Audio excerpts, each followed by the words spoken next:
मोठ्या पोलीस बंदोबस्तात कोल्हापूर सत्र न्यायालयात सुनावणीसाठी आलेल्या प्रशांत कोरटकरवर हल्ला करण्यात आलाय. कोरटकरवर अमित कुमार भोसले या वकिलानं हल्ला केलाय.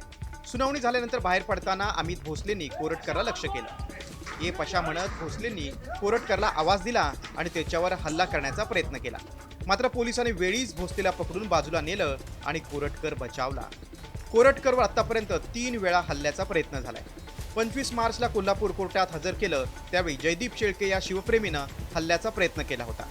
याची पुनरावृत्ती होऊ नये म्हणून कोर्टाच्या गेटजवळ प्रत्येक नागरिकाची कसून तपासणी करण्यात येत होती.